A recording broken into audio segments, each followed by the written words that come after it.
My name is Tessa Palmer. I'm 32 years old, and the day I stood on my grandfather's front porch holding the cedar chest he built for me when I was 10, I realized something was very wrong. The lock on the front door had already been changed. My grandfather, Harold Palmer, had been buried less than 48 hours earlier. The flowers on his grave were still fresh, yet my parents had already replaced the deadbolt and taken control of everything they believed he owned. The house. The land. The bank accounts. The memories. Every visible piece of a life Harold Palmer spent more than 60 years building across the Shenandoah Valley. What they didn't know was that Grandpa had spent years planning ahead. And what they definitely didn't know was that he had quietly placed $20 million into an irrevocable trust with my name as the sole beneficiary. I kept that secret. At the time, I believed I was protecting his wishes. 7 days later, I learned I was protecting much more than that. Because my grandfather left behind one final project, and somehow, I was the only person who knew it existed.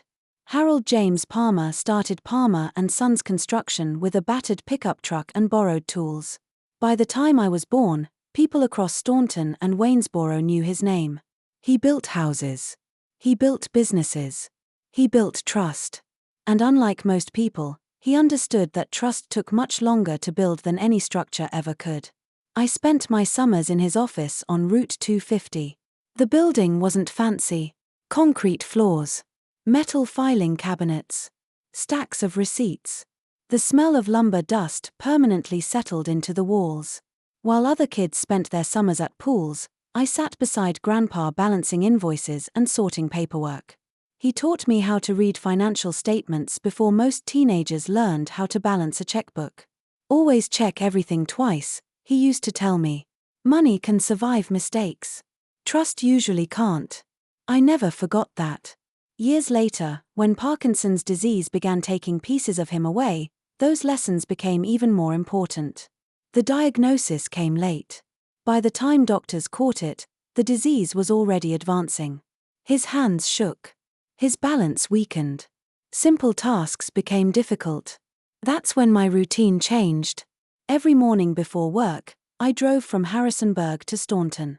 I helped him eat breakfast. I organized medications. I paid bills. I read him the local newspaper. Sometimes we talked.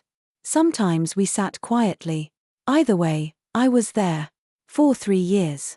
3 long years. During that entire period, my parents somehow remained too busy. That was always their explanation. My mother, Linda, rarely visited.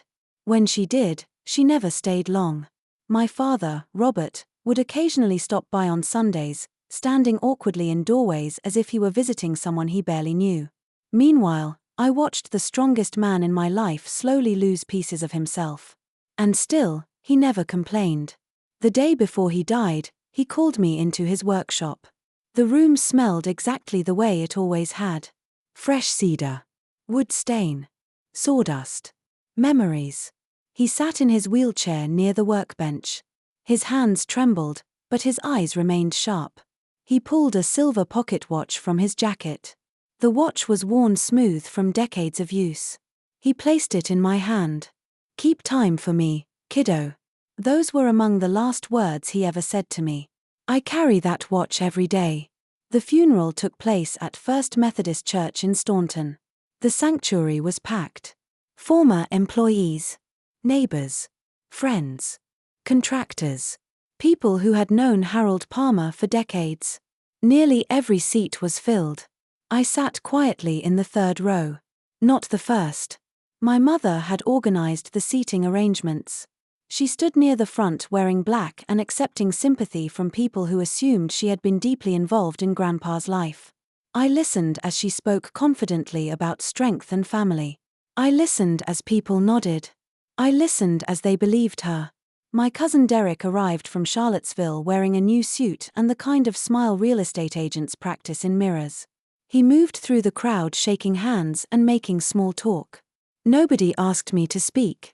Nobody mentioned the thousands of hours I had spent caring for Grandpa. Nobody mentioned the appointments, the medications, the meals, the bills, the mornings, the nights. Apparently, those things didn't fit into funeral programs. After the service, everyone gathered downstairs in the church fellowship hall. People stood around folding tables drinking coffee and eating sandwiches. I was standing near the refreshment area when I overheard Linda speaking to a neighbor. She wasn't whispering. She didn't care if I heard.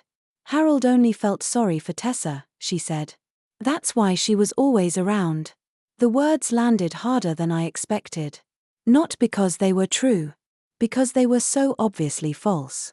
I wrapped my fingers around the pocket watch inside my jacket and said nothing. 10 minutes later Derek found me near the coat racks. He put his hand on my shoulder. Listen, he said. The family has plans for the house. You should probably collect your things soon. The family. Interesting choice of words. 2 days later I drove to Grandpa's house. The new deadbolt was already installed. Bright brass. Brand new. Linda stood on the porch waiting. At her feet sat a cardboard box. I packed your things, she said. The smile on her face felt rehearsed. Inside the box were a few clothes, some notebooks, a couple of paperbacks, and the cedar chest Grandpa built for me when I was 10 years old. The chest was beautiful. Handcrafted cedar.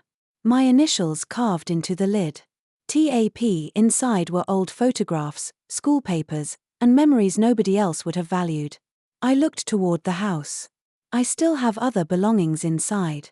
Linda tilted her head. No, you don't. Behind the screen door, Robert stood holding a coffee mug. He wouldn't meet my eyes. Something about that moment stayed with me. At the time I thought it was guilt. Later I realized it was fear.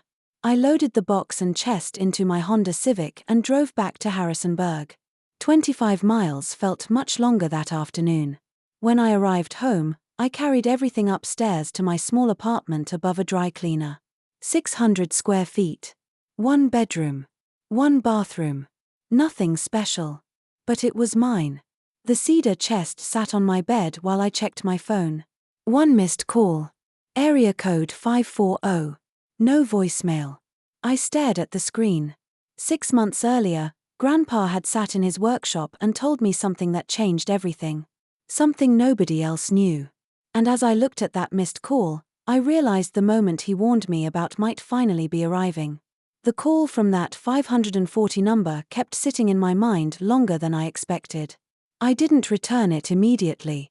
Grandpa had told me to wait. That was the last instruction he ever gave me directly, and I had learned over the years that when Harold Palmer told you to wait, there was always a reason. Still, sitting alone in my apartment in Harrisonburg, I couldn't shake the feeling that something was already in motion outside my control. The cedar chest was on my bed. The pocket watch ticked steadily on my nightstand. And my phone remained silent after that single missed call. 2 days after the funeral, everything began to shift faster than I was ready for. Linda moved first. She always did. A petition was filed at Augusta County Circuit Court claiming that my grandfather had died without a valid will. Intestate, they called it. According to her filing, there were no known trust documents and no legally binding instructions beyond standard inheritance laws. She signed it herself. Robert's signature was also on it. That detail caught my attention immediately. Robert never signed anything without hesitation, especially not legal documents. Something about that signature didn't feel right. But I had no proof yet. Only suspicion. Meanwhile, Derek was already moving through property records like he had been preparing for this moment long before the funeral. I didn't find that out immediately. It came later, through courthouse filings and quiet conversations that people thought I wasn't paying attention to. 2 parcels of land in Waynesboro and Staunton had already started changing hands. The documents listed Harold J. Palmer as the seller, Linda S. Palmer as the buyer. Notarized. Filed. Approved. On paper, everything looked clean. But I knew Grandpa too well. Nothing he ever built was careless. Not houses. Not contracts. Not decisions. And definitely not his estate. Mrs. Bowden was the first person who called me. She lived across the street from Grandpa's house. 70-something years old. Sharp eyes. Sharper memory. Tessa, she said carefully over the phone, your mother was at the courthouse today. That was all she said at first. I asked her to repeat it. She filed something, she added. I thought you should know. After I hung up, I sat at my kitchen table for a long time. The kind of silence that follows bad news is never really silent. It hums. It presses. It builds pressure behind your thoughts. I started thinking like I always did when numbers were involved. Something didn't add up. Not emotionally. Logically. I had been managing Grandpa's finances for years. I had seen every account. Every transfer. Every expense. If there was truly nothing in place, Linda wouldn't have moved this fast. People only rush when they fear being stopped. 5 days passed like that. Slow, heavy, tense. I kept waiting for Margaret Caldwell to call. The attorney Grandpa had mentioned. The only person he said would contact me after his death. On the 6th day, my phone finally rang again. Same area code. This time I answered immediately. A woman's voice came through, calm and professional. Tessa Palmer? Yes. My name is Margaret Caldwell. Just hearing that name changed something in the room. It felt like a door I didn't know existed had just opened. She told me she had worked with my grandfather for years. She told me he had left instructions. And then she said something I wasn't expecting. We need to meet in person. Tomorrow. Richmond. I wrote the address down on the back of a receipt without even thinking. My hands weren't shaking yet, but something inside me already was. Before I could ask anything else, she added one more line. Bring the cedar chest. I stopped breathing for a second. How do you? But the line went silent. The call ended. I sat there staring at my phone for a long time. The cedar chest was on my bed. No one else was in the room. No one had ever seen it leave Grandpa's house. Yet Margaret Caldwell already knew about it. That night I barely slept. I kept thinking about everything Grandpa had ever said. About patience. About waiting. About trust.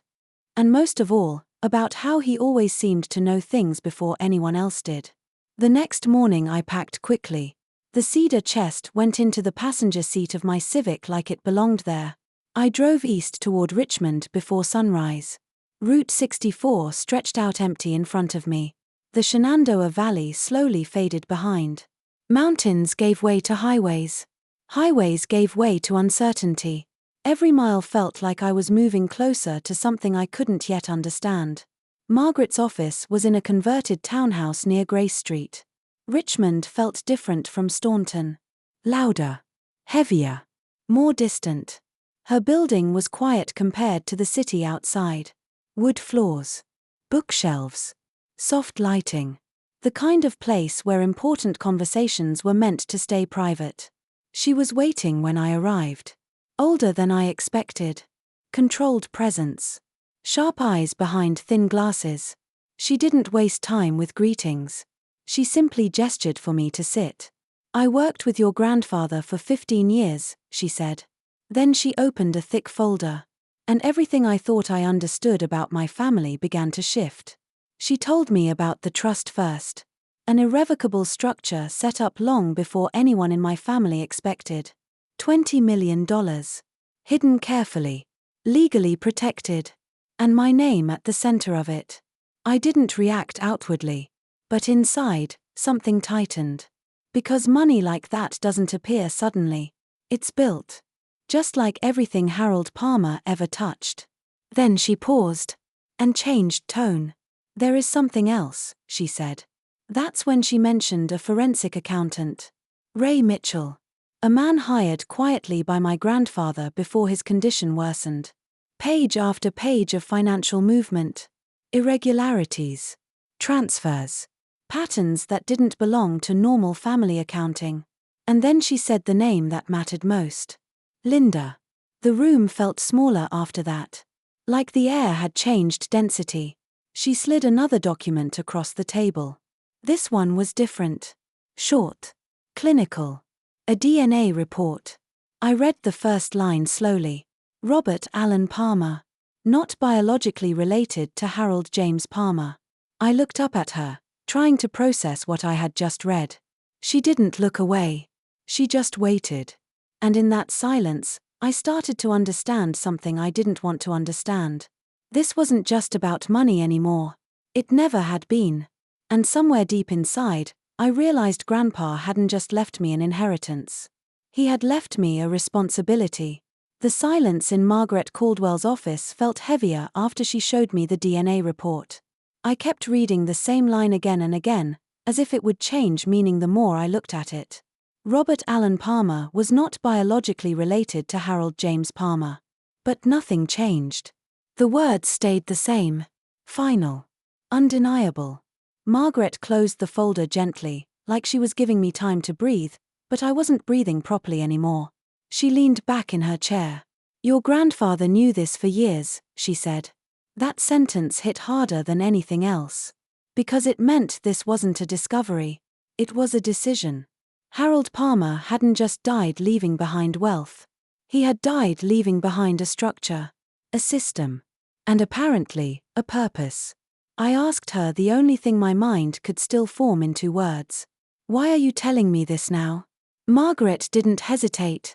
Because Linda has already started moving assets.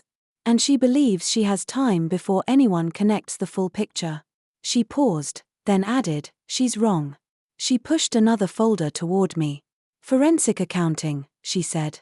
Your grandfather hired Ray Mitchell 18 months before his death. I opened it slowly. At first, it looked like any financial audit. Pages of transactions, bank statements, account numbers. But as I read further, the pattern emerged. It wasn't random. It was structured. Too structured. My background in accounting made it impossible to ignore. Transfers that looked like legitimate care expenses. Medical-related charges. Consulting fees. Estate planning costs. But nothing matched real-world pricing. Nothing matched real vendors. And everything led back to one place. Linda. The more I read, the more my stomach tightened. Because I started recognizing something I had been trained my entire professional life to detect. Fraud patterns don't appear chaotic when they are planned properly. They appear organized. Intentional. Designed to avoid attention. And Linda's network was exactly that. 20,000 here. 12,000 there. Always under thresholds that would trigger deeper review. Always disguised under believable labels. One page stood out more than the others.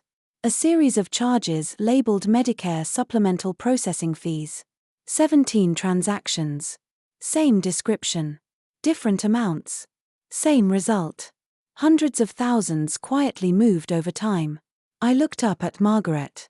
This isn't caregiving, I said. She nodded once. No. It's extraction. The word settled between us. Extraction. Like resources being drained from something that couldn't defend itself.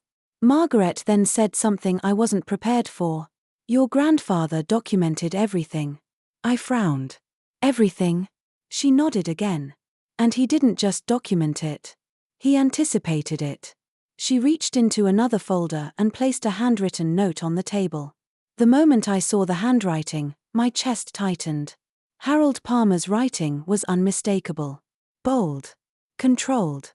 Slightly uneven from age, but still deliberate. It was addressed to me. No greeting. No softness. Just instruction. Use everything in the cedar chest. I looked at Margaret. This is what he meant. She didn't answer immediately. Instead, she said, there's something inside that chest you haven't discovered yet. My throat went dry. I checked it, I said. I emptied it. Margaret shook her head slightly. Not completely. That was all she said. On my drive back from Richmond, I couldn't stop thinking about those words. Not completely. The cedar chest sat in my passenger seat again. The same chest Linda had handed me like it was just sentimental clutter. But now it felt different. Heavier. Like it contained something I had missed my entire life. When I got back to my apartment in Harrisonburg, I closed the door behind me and placed the chest on my bed. The room was quiet except for the pocket watch ticking on my nightstand.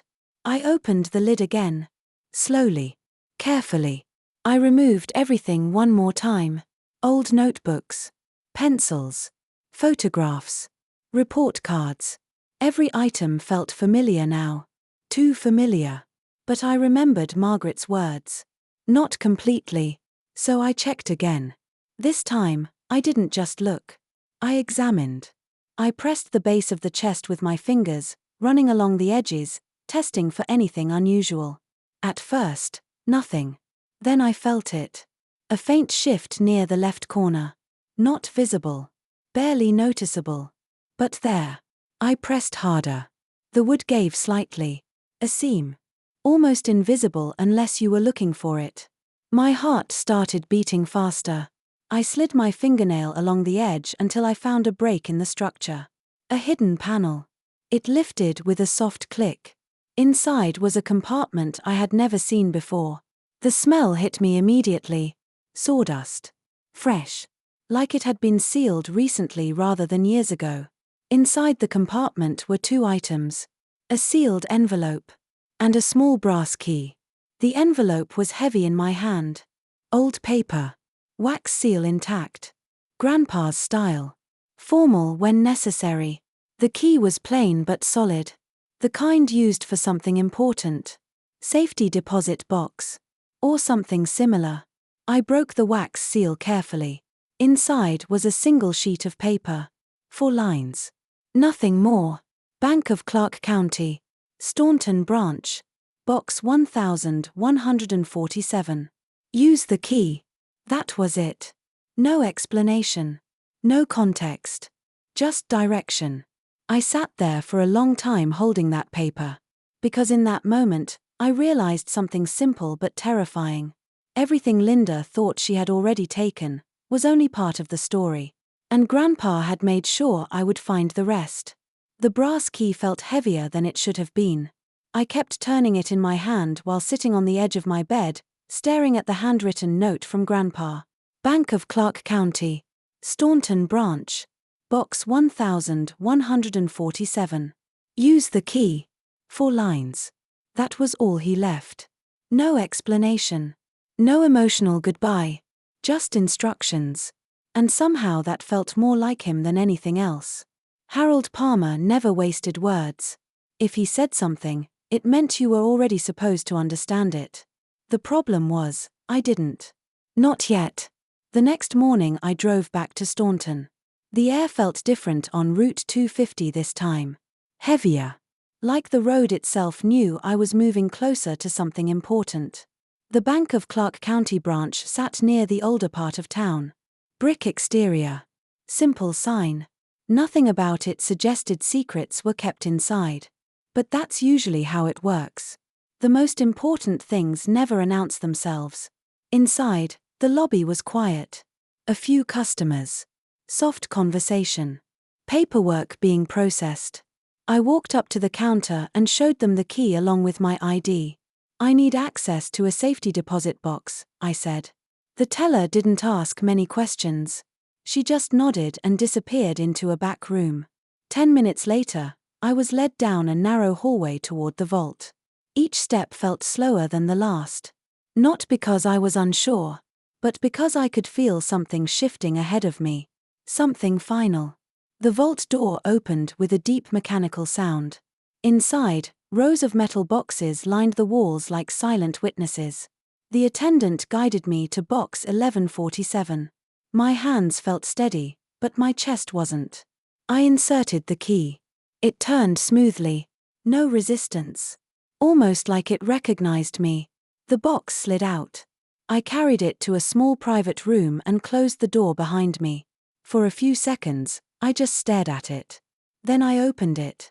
Inside was a manila envelope and a thin layer of sawdust covering the bottom of the metal tray. I froze for a moment. Sawdust. In a bank vault.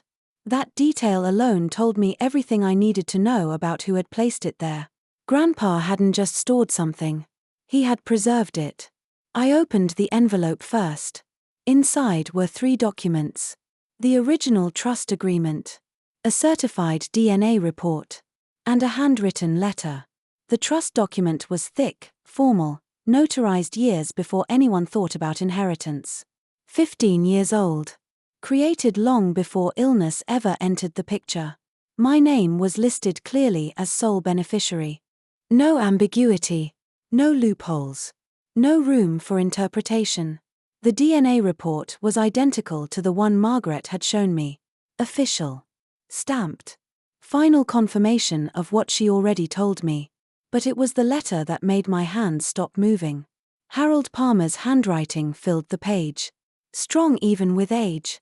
Controlled even when emotional. He wrote about Gloria. About Robert. About choices made decades earlier. He admitted he had known Robert wasn't his biological son before the wedding. He wrote that he still chose to raise him. Not out of obligation, but out of decision. That word stood out to me. Decision. Because everything Grandpa did in life was a decision. Not accident. Not reaction. Intention. Then he wrote about Linda. About how she changed over the years. About how he slowly noticed money moving in ways it shouldn't. And about how Parkinson's eventually made it impossible for him to stop her directly. But he didn't sound defeated. Not even close. There was something else in his tone. Preparation. He wrote one line that stayed with me longer than anything else. I may lose control of my body, but I will not lose control of what I built. I read that line 3 times. Then I set the letter down slowly. At the bottom of the box, the sawdust wasn't random. It matched exactly what I had seen in his workshop. That smell. That texture. It was intentional. Like he had brought a piece of his world into this one. A signal only I would recognize. I closed the box and sat there for a long time. People in the bank moved on with their day outside the room. Phones rang. Paper shuffled. Life continued. But mine had just changed direction completely. When I left the bank, I didn't go home immediately. I drove without thinking through Staunton, past the old construction routes Grandpa used to take, past Route 250 where Palmer and Sons Construction once stood as a working business instead of a memory. Everything felt connected now. Every place. Every name. Every document. Nothing was isolated anymore. By the time I reached my apartment in Harrisonburg, the sun was starting to drop behind the buildings. The pocket watch in my jacket ticked steadily. I placed the documents on my kitchen table and sat down. For the first time since the funeral, I stopped feeling like I was reacting. Instead, I felt like I was entering something already in motion. And somewhere in that quiet apartment above the dry cleaner, I understood something clearly. Grandpa hadn't left me a mystery to solve. He had left me a system to finish. By the time I got back to Harrisonburg, the feeling in my chest had changed. It wasn't confusion anymore. It was structure. Like something scattered in my life had suddenly aligned into a pattern I couldn't unsee. The cedar chest sat on my kitchen table. The documents from the bank were spread beside it. Trust papers. DNA report. Grandpa's letter. And the brass key that still felt warm in my pocket. Everything pointed to one thing. This wasn't inheritance waiting to be claimed. This was something already in motion. And I was simply being brought into it at the right time. That night, I barely slept. Every time I closed my eyes, I kept seeing Grandpa's workshop on Route 250. The smell of sawdust. The sound of tools. The way he used to measure everything twice before making a single cut. People rush when they're scared, he once told me. But truth takes its time. Now I understood what he meant. The next morning, before I could even fully process everything, my phone rang again. Unknown number. Same area code. I answered immediately. This time there was no hesitation on the other side. Tessa Palmer? Yes. This is Diana Walsh. Her voice was direct, professional, controlled. I was referred to you by Margaret Caldwell. I sat up straighter without realizing it. Yes, I said. She told me you might call. I need you to come to my office in Staunton. Today. There was something in her tone that didn't feel like a request. It felt like timing. I asked her what this was about. There was a pause before she answered. Your grandfather's estate is not what your family believes it is. That was all she said. No extra explanation. No emotional framing. Just fact. I drove to Staunton again that afternoon. Route 250 felt different now. Every mile seemed to carry weight. Like I was driving through layers of something that had been building for years beneath the surface. Diana Walsh's office was near the older courthouse district. Smaller than Margaret's place. Less polished. More functional. The kind of office where things get handled instead of discussed. She was waiting at her desk when I arrived. No small talk. No delay. She gestured to the chair opposite her and immediately opened a thick file. "This is what we've been able to reconstruct so far," she said. She slid the file toward me. I opened it. And the first thing I saw was my grandfather's name. Harold James Palmer. Then bank records. Then transaction summaries. Then something I immediately recognized as financial mapping. Patterns. Flows. Connections between accounts that didn't belong together. Diana watched my reaction closely. "You understand this," she said. It wasn't a question. It was observation. "Yes," I said slowly. "I do." "Good," she replied. "Because this is where it starts to get complicated." She pointed to a series of transactions. Linda has been moving money for years. Not randomly. Not emotionally. Structurally. I followed her finger across the page. "Here," she continued, "and here, and here." Each point connected to another. Like a system. Not a mistake. Not confusion. Design. Then she leaned back slightly. "There's also Robert." My eyes lifted. "My father?" I asked. Diana nodded once. "Yes. His signatures appear on multiple authorization documents." I didn't react immediately. I just stared at the page. Because I already knew something about Robert Palmer. He never questioned authority easily. Especially not Linda's. Diana continued. "We're not saying he was the architect," she said carefully. "But his involvement is documented." The room felt quieter after that. I finally asked the question I didn't want to ask. What exactly did Grandpa leave behind? Diana didn't answer right away. Instead, she closed the file and looked at me directly. "Your grandfather anticipated everything," she said. "Not just his death. Not just the inheritance." She paused. "Your family." That sentence sat in the air longer than anything else she had said. Then she added something that changed the direction of everything. "And he documented all of it." I left her office with copies of records I didn't fully need yet, but couldn't ignore either. By the time I got home, the sun had already started to fade. I sat at my kitchen table again. Same place. Same silence. But different understanding. Now I wasn't just looking at documents. I was looking at evidence. And somewhere between Staunton, Richmond, and Harrisonburg, I realized something I couldn't unlearn. My grandfather hadn't just been managing his estate. He had been tracking it. For years. Every movement. Every signature. Every shift in behavior. And now that he was gone, all of it was converging in one direction. Toward court. Toward truth. Toward something none of my family was ready for. I placed my hand over the cedar chest. And for the first time, I didn't feel like I had been left out of something. I felt like I had been placed inside it. The first time I stepped into Diana Walsh's office, I thought I was being pulled into a legal dispute. By the second time, I realized it was something much bigger. By the third time, I understood it was already a full case. And I was no longer just a witness to it. I was part of it. Diana laid out the documents across her conference table like pieces of a puzzle that had been slowly assembling long before I arrived. Bank records. Transfer logs. Forged signatures. Property deeds. Medical evaluations. Forensic accounting reports. Everything was connected. Not loosely. Not theoretically. Structurally. She tapped one page with her pen. "Linda didn't just take money," she said. "She built a system around taking it." I scanned the page again. The same pattern I had seen before was becoming more obvious now. Transactions broken into smaller amounts. Timed transfers. Accounts rotated just enough to avoid attention. Nothing loud. Nothing obvious. but consistent enough to show intent.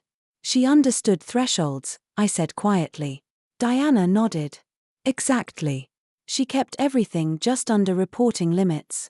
Structuring in its cleanest form. I leaned back in my chair. My mind kept going back to Grandpa's handwriting. To measure twice, he used to say, is to respect what you're building. But Linda hadn't been measuring. She had been dividing. Diana slid another folder toward me.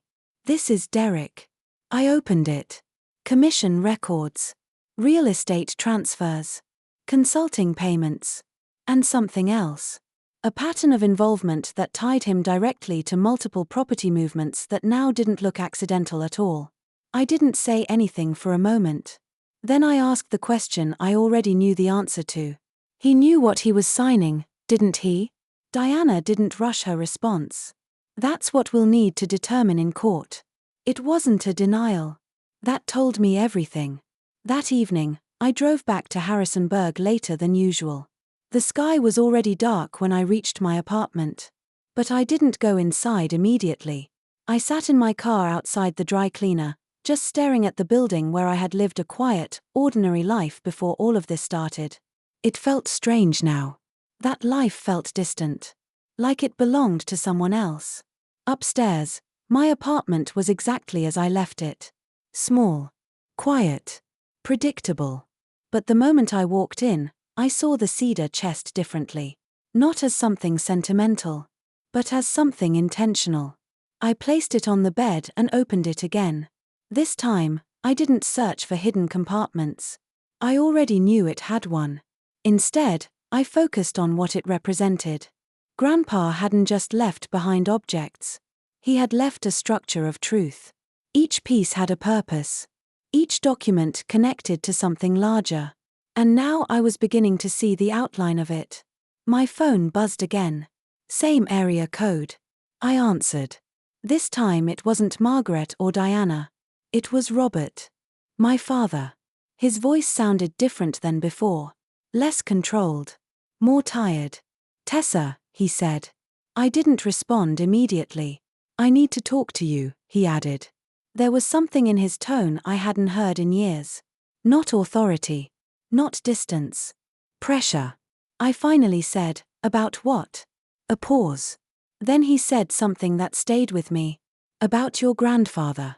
And what he knew. I closed my eyes for a moment. Because I already knew the answer before he finished speaking. He wasn't calling to explain.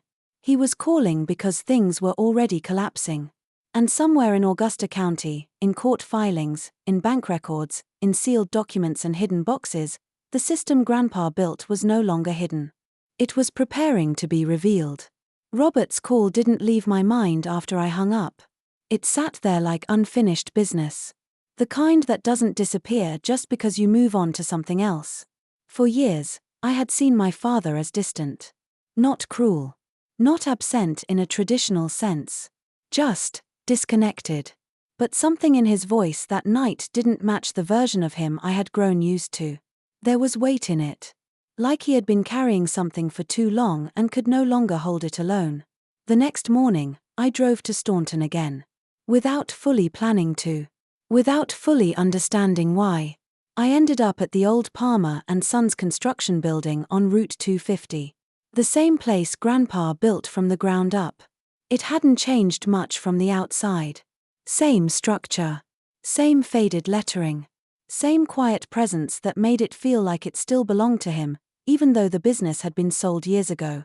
Robert's truck was parked outside. That alone told me everything I needed to know. He was inside. I pushed the door open slowly. The air smelled like old wood and dust. Like memory. And there he was. Sitting at Grandpa's old desk. A beer bottle in front of him. Elbows resting on the surface like he had been there for hours. He didn't look surprised when I walked in. Just tired. You shouldn't be here, he said without looking up. I closed the door behind me. I didn't come for permission. That made him exhale slowly. A small reaction. Not anger. Resignation. I stepped closer. I know about the transfers, I said. He didn't respond immediately. Instead, He stared at the bottle like it had the answer. I signed things, he said finally. That's all I did. His voice wasn't defensive. It was hollow. I pulled a chair and sat across from him. That's not all you did, I said quietly. He looked up at me for the first time. And for a moment, I saw something I hadn't expected. Not authority. Not control. But someone who had already lost the argument inside his own head. I didn't know what she was doing, he said. A pause. Then he added, not fully. That word mattered. Not fully. Because it confirmed everything I had already seen in the documents. Partial awareness. Passive participation. Just enough involvement to create damage, but not enough ownership to admit it out loud. I leaned forward slightly. Did Grandpa know? I asked. Robert's jaw tightened. For a moment, I thought he wouldn't answer. Then he said it. Quietly. Yes. That one word changed the air in the room. He looked away again. He knew everything, Robert continued. He always did. I stayed silent. Because I needed him to keep talking. And he did. He knew about Linda too, he said. About what she was doing. About how she was moving things. My chest tightened slightly. Then why didn't he stop it? Robert gave a short, almost humorless laugh. Because he was already sick, he said. And because stopping it would have meant destroying what was left of this family. He finally looked at me again. And I guess he decided to let it play out, until someone else could fix it. I didn't respond immediately. Because that part didn't sit easily. Let it play out. That wasn't carelessness. That was calculation. I thought about the cedar chest. The hidden compartment. The documents. The timing. Everything pointing toward a system designed to activate after his death, not before it. Robert stood up slowly.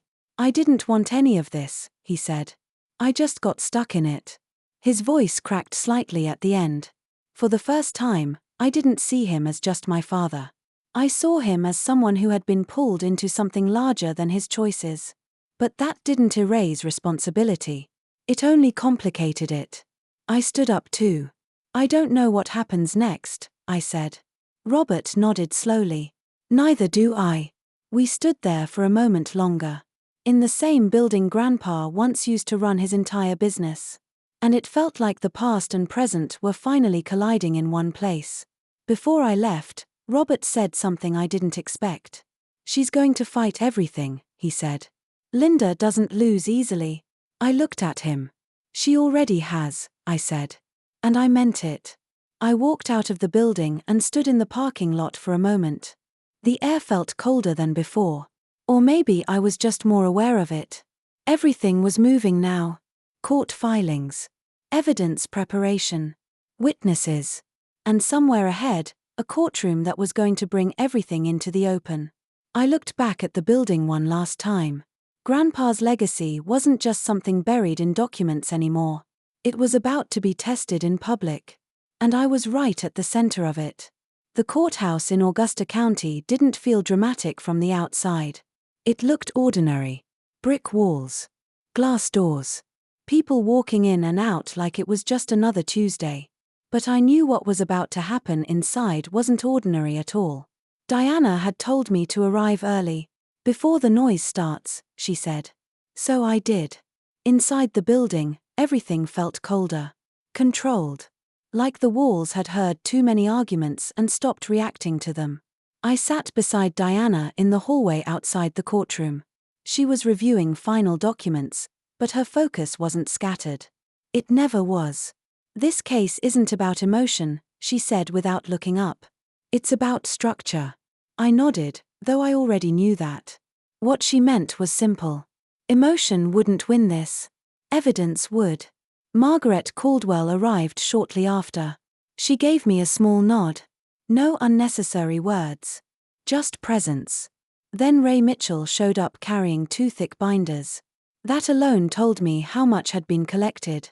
Inside that courtroom, everything was already waiting to be revealed. Linda arrived next. She walked in with Derek. And behind them, Robert. Seeing all of them in the same space felt different than I expected. Not dramatic. Not loud. Just final. Linda didn't look at me. Not once. But I could feel it. The tension she carried wasn't about confusion. It was about control slipping. Derek avoided eye contact with everyone. Robert looked like he hadn't slept properly in days. Then the judge entered. Judge Martha Hensley. No expression wasted. No unnecessary movement. The kind of judge who didn't need explanations when documents spoke clearly enough. The case began. Diana stood first. She didn't raise her voice. She didn't need to. She simply laid out the structure. The trust. The transactions. The forensic accounting. The signatures. The property transfers. Each piece placed into the record like a brick in a wall that couldn't be ignored. Ray Mitchell followed. He walked the court through numbers the way Grandpa had once taught me to read balance sheets. Slow. Precise. Unavoidable. 240,000 here, he said. 80,000 there. Structured transfers under reporting thresholds. Accounts layered through entities tied directly to the petitioner. I watched Linda during all of it. At first, she stayed composed. Then her fingers tightened. Then her jaw. Then her stillness became something more forced. Like someone holding a door closed against pressure building behind it. Then came the documents I had seen before. The forged signatures. The notarization records. Derek's involvement. Kevin Rudd's statements. The courtroom didn't react loudly. It didn't need to. Truth doesn't always arrive with noise. Sometimes it arrives with silence. Then Diana introduced the cedar chest. My chest. The one Grandpa built. She didn't explain it emotionally. She just stated what it was. And then she brought in Margaret Caldwell. Margaret testified calmly. About the trust. About Grandpa's instructions. About his awareness of what was happening long before his death. And when she finished, the courtroom shifted slightly. Not physically, but in understanding. Because everything up to that point had been building toward one conclusion. Then Diana did something I wasn't fully prepared for. She introduced the DNA report. The courtroom didn't change immediately, but I felt Robert shift beside me. He already knew.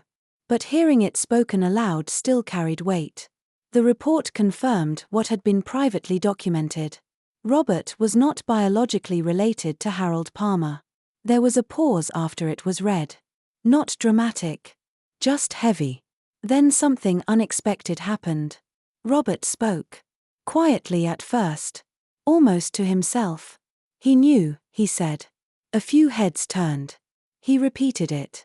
He knew everything. Linda turned sharply toward him. Stop, she said. But Robert didn't stop. For the first time, something inside him broke open in public.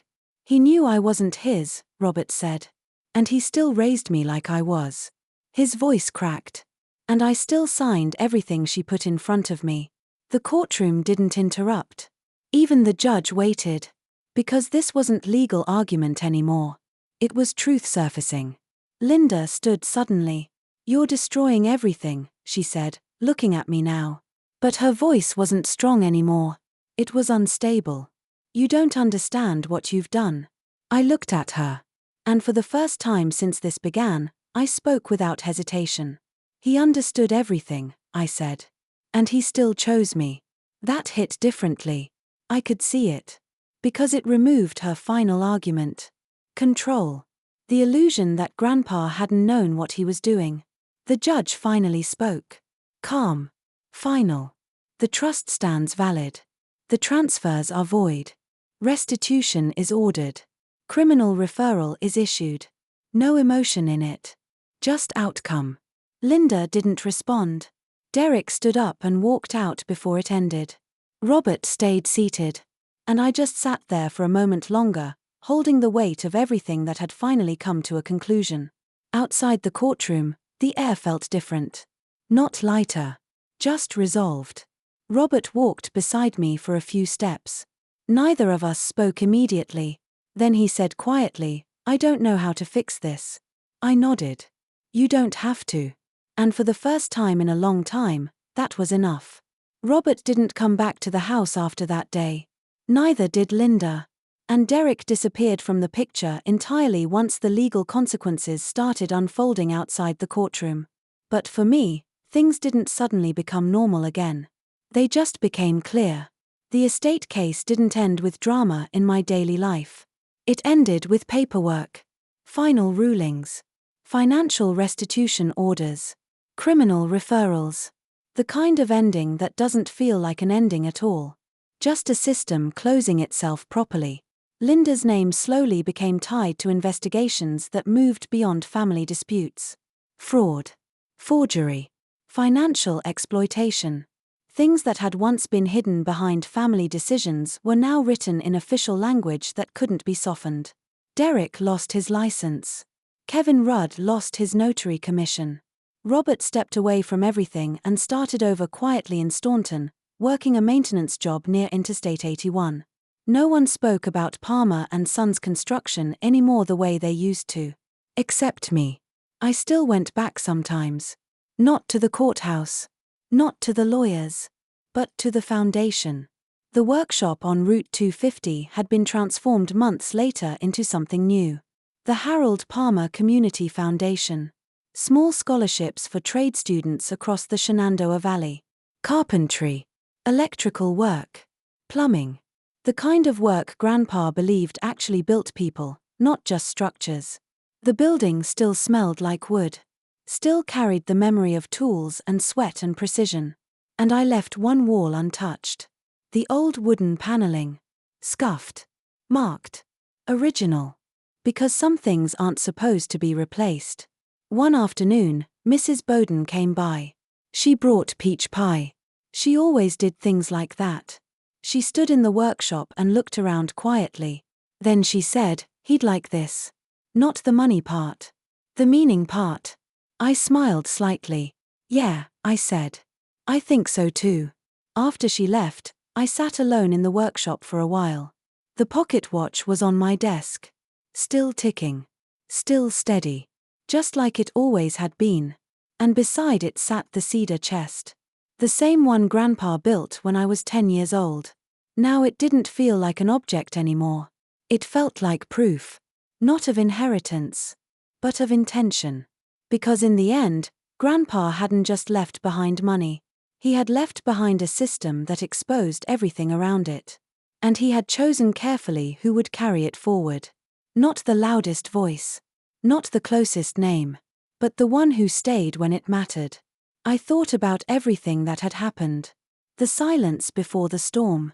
The slow unfolding of truth. The way people revealed themselves when pressure finally built. And I understood something I hadn't understood before. Family wasn't what people claimed it was. It wasn't titles. Or blood. Or signatures on paper. It was actions. What people did when they thought no one was watching. Grandpa had lived by that. And in the end, so did I. I locked the workshop that evening and stood outside for a moment before leaving. The air in Staunton was quiet. Normal. Like nothing had ever happened. But I knew better now. Some things don't disappear. They just become history. And I carried it with me. Not as weight.